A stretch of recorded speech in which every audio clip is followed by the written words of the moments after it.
Fans are sympathizing with Jake Paul after parts 5 and 6 of Shane Dawson's series, and Jake is responding. Disney releases the first live-action Aladdin trailer. And Justin Bieber doesn't feel whole after marrying Hailey Baldwin. Ooh, all that and more on today's rundown. Hey guys, welcome back to the DHR. Happy Friday. We got a lot of news for you today. There's another drama happening between Nicki Minaj and Cardi B because Nicki was caught liking some shady posts about Cardi. It's a lot. Yeah, but we'll get to that later on in the show. First, we are going to be talking about the first official teaser trailer we got of the live-action Aladdin movie. Disney gave us our first look at Agrabah, Lago, and Aladdin in this teaser trailer released Thursday. Disney fans took to Twitter to express their feelings, with one fan tweeting, "I have happy tears watching this. Oh, childhood memories," while others were bummed to have not seen more footage. One of the main characters people were hoping to see was the genie, and they're certainly not the only ones. Will Smith shared the first poster we've seen of the live-action Aladdin film on his IG and captioned it, "Let me out. Can't wait for y'all to see me blue." Will Smith will be playing the genie, who was previously voiced by the late Robin Williams. Mena Massoud, who we did get a peek of, will be playing Aladdin. Naomi Scott will be playing Jasmine, and Marwan Kenzari will be playing Jafar.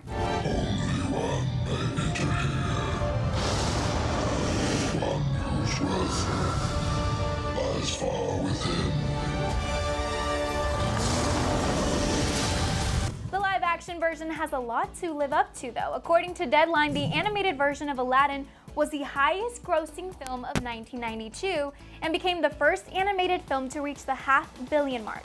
It won 2 Academy Awards, and its soundtrack won a Grammy for Song of the Year. Since 1992, Aladdin has spawned 2 direct-to-video sequels, an animated TV series, and a Broadway adaptation. Aladdin, directed by Guy Ritchie, comes out on May 24th, 2019. Well, I'm excited about it. I don't know, I honestly haven't seen Aladdin in at least a decade, but I will definitely have to rewatch the original and then watch this. I mean, I think it already looks pretty cool. We didn't get a peek of that much, but it is a teaser, so I get it. Yeah, I definitely wanted more. I am so excited for this movie. A side note, I'm gonna be Jasmine for Halloween, I think. Oh my I think that might be a thing. Yeah, hello. Thank you, right? Yeah. So I'm excited about that, but I loved Aladdin as a kid. It was one of my favorite Disney movies.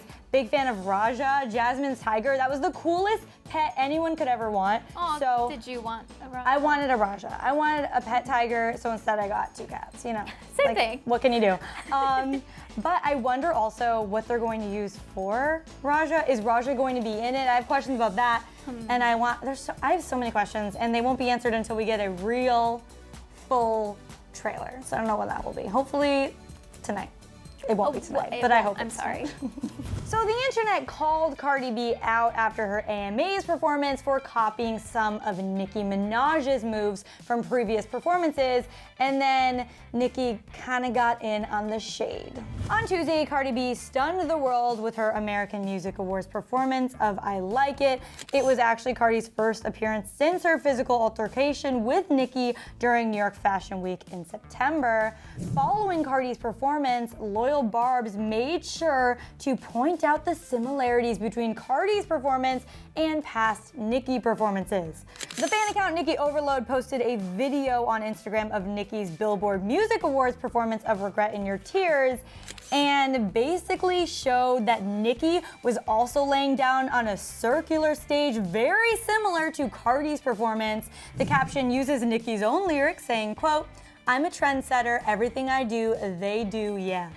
And Nicki appears to agree with this sentiment because she commented on that fan video with a crying face emoji. If you recall, Nicki was also caught liking shady posts of Cardi B following that whole shoe throwing incident back in September. And moving on to happier Nicki news, you guys, she was just featured in a brand new song from Little Mix called Woman Like Me. Woman like me, yes, a woman like me. Soon as I brush up on them, I can tell they like me. Okay, I love Little Mix so much, and when this song dropped, I was so excited, and honestly was not disappointed. Big fan. Yeah, me too. I feel like they're one of those bands where you start jamming out to them and you don't know who they are, and then when you find out who they are, you're like, whoa, wow, I really love a lot of your songs. That's what happened to me, I guess. Really? Yeah. Oh my God, I'm a huge Little Mixer. Okay, embarrassing fun fact. Ooh, please share. I got my mom hooked on Little Mix, and this is so embarrassing. So when she came to visit, we would watch these like Little Mix funny moments videos on YouTube of like compilations of funny moments with Little Mix. My mom would spend way too much time watching them because they're so cute and lovable. So yeah, we're embarrassing, but back to Nicki Minaj drama. I'm not surprised it's continuing. I wouldn't put it past Nicki or Cardi to do something shady like this, like liking those certain tweets and Instagram posts. I just wish it would end. No. And if you're like most of the people on the internet, you've been watching the Shane Dawson series about Jake Paul. Well, turns out fans are starting to sympathize with Jake Paul. And we're feeling some type of way, and you know what? Jake even responded. When Shane's docuseries kicked off, fans were worried he would make them feel empathy for a Paul brother. Well, fast forward to parts 5 and 6 of the Shane Dawson docuseries, and fans are sympathizing with Jake Paul. After the 5th episode of the docuseries, The World of Jake Paul, aired, fans took to Twitter to express their feelings to Shane. One fan tweeted, "Okay, so I am now convinced that Shane is an actual wizard because I just followed Jake on Twitter." After the 6th episode of the docuseries, The Secrets of Jake Paul, went up, one fan tweeted, "Me realizing I'm falling into the trap of actually kinda liking Jake Paul." So whether it's a trap or not, fans are sympathizing. After the 5th part, Jake went live on his IG to thank viewers for sympathizing with him.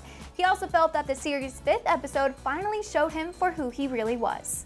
Thank you, but I told y'all, I'm not a piece of shit. Only sometimes. And since we're already talking about the docuseries, Jake responded to Faye Banks' assault allegations. In August of 2017, Jake accused Faye of assaulting his assistant. Following Jake's accusations, Faye took to YouTube to deny that an assault ever took place. Of course, the situation was only made more complicated by the fact that Faye was dating Alyssa Violet, who happened to be Jake's ex-girlfriend. Faye called Jake's allegations against him, quote, defamation of character and slander to the highest degree, and he even said he would take legal action against him. That's not all, though. Faye also made allegations in return, claiming that Jake assaulted Alyssa Violet and Erica Costell, which Erica said never happened. Because Jake, you're abusive, and you physically abused Alyssa? Jake got real about what exactly went down between him, Faye, and Alyssa. Their defense was, oh, let's turn this on Jake, and like, of course, you know, like they just pull it out of thin air. And according to Jake, Faye and Alyssa made those assault allegations to make him look bad. And as a result, he said he lost 300,000 subscribers on his account. And this was actually just talked about in the last part of Shane's docuseries. Yeah, I was very surprised kind of by what Jake and Erica were saying in this part because I don't know, that whole scandal was such a mess. And at one point it really did seem that Jake was making that up because of certain things that came out. I don't know. And then the fact that they just backed down, the whole thing's a little bit shady still. Yeah. I don't know if anyone's being 100% honest here. Where is Meg? It was super weird that they asked where Meg was. It's like, oh, I don't know. Like they kind of not sent her away, but like, where did she go after this whole thing went down? I don't know. That whole thing was weird. But as for people sympathizing with Jake, I also found myself feeling for him in some of these parts of his docuseries. Obviously, like that immediately goes back if I watch any compilations of Jake being a total jerk. But I mean, he is a lot different than what I expected him to be in this docuseries because one, he's like way less energetic, not like the, hey Jake Paul, he's like actually talking like a normal human. Yeah. So I definitely feel where people are coming from because it's like same. Yeah, well, leave it to Shane Dawson to make us change our opinions about someone. I know. I'm just curious because we still have 2 more parts. So what are you gonna do to us? Everything. Yeah. You guys, Camila Mendes just opened up to Shape magazine about her struggle with bulimia. We now learn that Camila Mendes struggled with an eating disorder during high school, college, and when she started working in Hollywood, she even called her relationship with food anxiety producing. Her fear and avoidance of carbs specifically led her to binge, which fueled her desire to purge. Camila said, quote, I was always punishing myself. I was even anxious about healthy food. I was consumed with the details of what I was eating, and I always felt as if I was doing something wrong. So about a year ago, she started seeing a therapist and nutritionist, and when talking about how things are now, Camila shared, quote, "The voices in my head never completely go away, they're just way quieter now." But in addition to taking Pilates and yoga classes that help put her in a great mood, Camila says seeing other women in Hollywood embrace their curves is also motivating for her. She said, quote, "This body positivity movement we're having right now is so amazing, and it's helping me so much. I'm seeing all these people who I look up to, like Rihanna, open up about their weight fluctuations and loving themselves the way they are. That makes me love myself more too." I love that Camila got this vulnerable in an interview because I know that can be hard to do when talking about such a sensitive topic, but I'm sure there are so many people that can relate to this now or have gone through something like this, and hearing a role model or anyone you look up to talking about this, I think helps. It makes you feel like you're not alone and you can also overcome it.